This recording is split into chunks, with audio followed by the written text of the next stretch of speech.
What is up, everybody? CP and SJ with you for another week of picks here on Every Day We're Covering. It's Thanksgiving holiday weekend, so we hope you're enjoying the weekend one way or another. It's a weekend built for food, of course, and then family and friends, and then most importantly, maybe football. That's what we're going to be talking about here, SJ. Hopefully, we've got some good stuff to watch this weekend.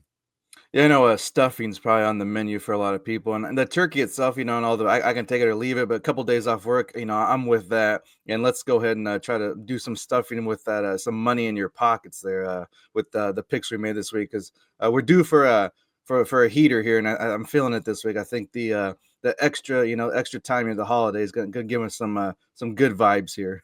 All right, yeah, we'll try to help folks out here, counteract that Black Friday holiday shopping, and put some back in the back in the wallet here this weekend. We're going to start off here with a game that is taking place on Friday, and of course, lots of games will be happening day after Thanksgiving, but one that we both have a play on here. We're going to go kind of different routes on it. Oregon State, Boise State, pretty big game, especially here for the Broncos. SJ. Yeah, I do like the Boise to be pretty impressive here. We've seen how the playoff committee is kind of leaning one way, and we know which way that is, as has the case has been since since I can remember watching football, even went back to the days of the polls. But I'll take Boise to cover that 18 and a half. Like I said, a little bit high, but I think they want to make a statement. I do believe in, kind of just put up some style points, the easiest way to term it like that. And I think Gene can get loose and maybe have a career day, because even let alone the team wise, for some reason he still needs to make a Heisman case apparently, because people haven't seen enough. I don't I don't know what else you need to do. I guess maybe I don't know, maybe make some trick plays, throw the ball to yourself, kind of like those old Popeye cartoons. I don't know what else he can really do, to be honest. Yeah, and the guys have done incredible stuff, and obviously over 2,000 yards already, so he's going to pad to that total. And yeah, for that reason, I'm going to go another route in this game. I'm going to go with the over. Total sitting at 40 or 56 and a half. And, obviously a little bit high, but if you look at the averages here on the season, both teams, if you combine them, averaging about 66 total if you put them together. So it gives you a little bit of feel-good breathing room, and I think they're going to play at, kind of the best of their ability, like we talked about, especially with Boise wanting to put up those style points. So it may need to happen with a couple scores late, but I think they're going to get there. So I'm going to go with that over total. Yeah, that's the first one that we were looking at there. SJ, what do you got next on your list? One team that's kind of been, I guess, a thorn in your side somewhat, but Texas Tech. I do like them to cover the 3 points. Doesn't seem like much of a tall task there. I was hoping it'd be, a little bit closer to the vest there, because they have obviously kind of up and down year. You get the win over Iowa State, and then you go and drop one to Colorado, which Colorado is good, but you figure if you could kind of at least somewhat consistently, you might have knocked off two in a row there. But we'll go ahead and take them to cover that 3 points. Actually fairly confident in that one, so that might be one I go a little heavier on this week with as far as the confidence goes. Yeah, I don't hate that play. Obviously, for other motivational reasons, I would like the game to go the other direction, but it's not. I don't see that happening either. And it sounds like too, the rumors have been swirling that Neil Brown's out at West Virginia. Finally, they've been talking about that for years. So that's another, kind of hang your head type of situation there for West Virginia. It's been a rough season for them. Well, it's like one of those teams you think like, oh, they win a game here, win a game there, and you kind of look like maybe they had a good season. And it's like 6 wins, 5 wins, 7 wins. They've just been kind of mired in that level there. So I mean, I don't know if it's going to help, but it seems like it may be time for a change. Yeah. I'm going to go to another one here in the Big 12, and I'm going to ride the hot hand, I guess, so to speak, with the Kansas Jayhawks. They're only laying 1.5 on the road at Baylor. It will be a little bit tough. I think Baylor's not an awful team. They certainly can compete with teams, and they've got a good quarterback. But the way Kansas is playing right now, and they're motivated, they need to get this win to go to a bowl game, and they've got a whole crap load of seniors on that team. So I think they're going to continue to show out and play well here at the end of the season. I love that motivation factor in this one, and only to cover a couple of points. Yeah, I think they're going to do that. Yeah, I about said staying in the Big 12 here, just as out of history wise. But I mean, I guess we're in the SEC, and I think you got to play on this one as well as the Texas A&M game, probably one of the games of the week, if you will. I'm hoping I'm not putting too much stock into that debacle last week for A&M, but Texas, with the exception of maybe one game, you could maybe argue for 2 games, but they've been pretty consistent this season and won the games they had to win and done so like impressively. Look at that win over Michigan and just what they've done throughout the SEC gauntlet, since it's so tough to win any game against the teams are so amazing. I mean, I can't believe anybody ever beats anybody in that conference.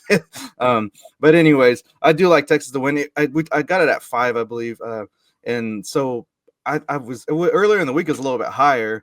So I was glad to see that come down, but that also makes you wonder. It's like, it's kind of like that balance of like, is this a good play because it's coming down, or is it because the saying of Vegas knows, is that something going on here? But with 5 and a touchdown win, that's all we need. I don't think that's doesn't seem like too much of a risk for me.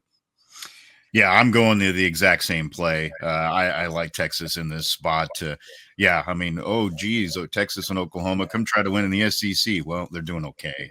Yeah, Oklahoma just railed Alabama last weekend. And like you said, consistency. It's been there for Texas. They're usually ready for these big types of games. I know A&M's going to be jacked, obviously, because this has been a long time coming for these two to get back together again for a moment like this.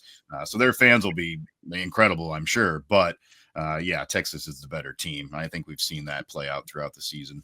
My only complaint is I wish they kind of still did that Thanksgiving night showdown, which they did it for a few years there, because I know there's football all day, but honestly, like, is the NFL ever good football on Thanksgiving? It's just like crap you have on in the background. It's good, or just need a break from the conversation getting a little political with the family, so you got to step away for a second. And that's about all the NFL football is good for on Thanksgiving. Hopefully that won't be the case, but I just don't have high hopes when it comes to those matchups. Yeah, I ain't looking forward to Cowboys Giants. I mean, give me a break. That's beyond sicko realm. I don't know what you got to term yourself to be into that one. Yeah, no kidding.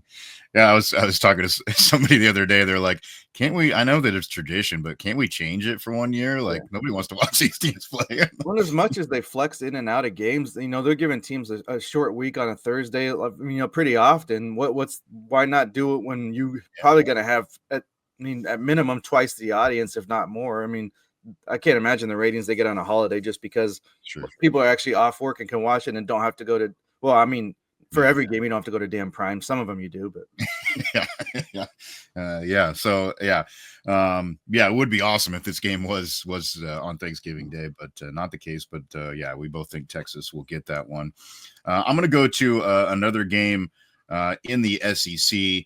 And I guess I'm kind of maybe dipping my toe in the sink too many times maybe here, but I'm going to go with Mizzou again. They paid off for me last week, so I'm going to go with them again. They're taking on Arkansas, obviously traditional rival type game. But Missouri seemed to have found something here at the end of the season. They're playing well. Arkansas has kind of gone in the other direction. It just hasn't put all together for them. So only covering 3. I like Mizzou in that spot. I was surprised to see the line that low. I think Missouri is going to win that one fairly easily. And for the most of the fact of what you kind of ended your comments there with is that Arkansas is just kind of going in the toilet. So yeah, that should be you might want to throw a little extra clams on that one if you're asking me. My last 2 picks I got out west, so we'll start with that Oregon Washington matchup. With last year they gave us 2 games of the freaking decade almost. Both those matchups were freaking amazing and came down to basically like the last play in both games. I mean, practically. Not the case this year. I'm going to look at the total. I think Oregon's going to roll in this game, but just in case they have had a few games here and there where they haven't, and it's hard to do. I mean, it's like we make it seem like scoring 30, 40 points. It should just be like, wake up and do it, and a lot of teams do, but Oregon's kind of, I guess, maybe been made themselves their, own bed there. We just expect them to put up 40 every week, but I think this week they will do that. Or at least close to it. At least I would see 35 minimum. So I'm going to look at that total 50.5. They may put up that 50 spot themselves if they really get going here. They know they're in the conference championship already, so there's a chance they could take off the gas there early or maybe later in the game. But I think by that point they'll have a good number on the board. So 50.5. We're gonna take the overs on that one. Yeah, I like that as well. And you're right. Those games last year were incredible. So I think that even that will have a little bit of motivation for these two teams, even though there are a lot of different players. I think they're going to know that from last year too. Well, with the conference changing and all those new teams, these are teams that have been playing for, forever. So there's that kind of, built-in rivalry there that should help kind of, amp up the atmosphere, at least at the start of the game. Yeah, for sure. I'm going to go to one that's got teams from different conferences, but rivalry game within the same state. South Carolina is at Clemson, little old Clemson. Yeah, We're going to yeah, see. right, the little engine that could, yeah. uh, but I'm going the other route because I think they've been skating by here a little bit. You know, they've had some games that have been close. They have found a way to get it done, so I'll give them credit. But I just think South Carolina is kind of a sneaky good team here. They've really played well ever since that early season close game that they had against LSU.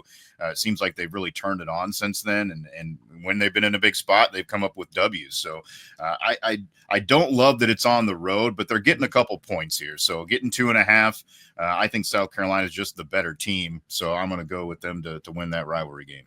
Yeah, I mean, you talk about Clemson, you could start a show or, podcast, whatever you want to call it, just on Dabo himself, the comments he's making week to week. But and now he's supposedly supportive of, paying players. But either way, maybe we talk about that later. I know it's not a big line, but I was honestly a little bit surprised that Clemson was the favorite. I thought South Carolina, just overall, even though maybe the record's a little bit better on the other side, thought they'd been shown a little bit more as far as competitive and just like, having more explosive offense, more physical defense. But I guess we'll find out when they get on the field there.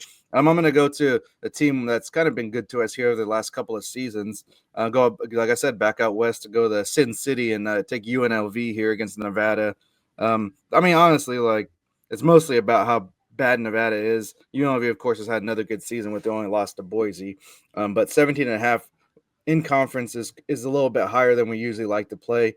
But with a 3-9 team coming in, I just don't see it being close any which way. So I'll take UNLV to cover that number, and hopefully it's one of those we can by the third quarter we're feeling good and we can kind of shift our attention to something else. I know it's a little bit later in the night, but even us may need a break from some of these games but by that time of the weekend. Yeah, I'm with you here. That was a top of my bonus picks list as well. I like that game. I like UNLV in that spot for sure. One other one that or actually a couple others I thought were kind of intriguing. I think Notre Dame's probably a good play this weekend. It's only 7.5. I'd love for that to be down at a score, but I don't. They're playing well. USC is just unpredictable and not consistent at all. So I think Notre Dame's going to be ready for this. Still a lot of motivation, obviously, for them in the spot they're in too. So I would play that one.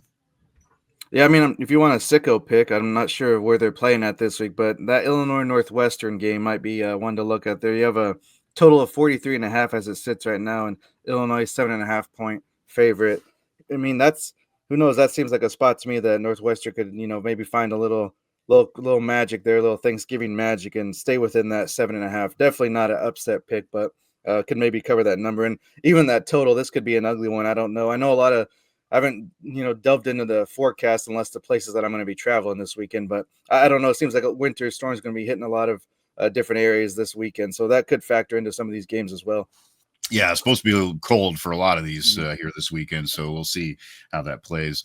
One, if you're looking for an underdog to play, and I don't think maybe picking this team outright, but to stay within a number, I was surprised to see it was this high.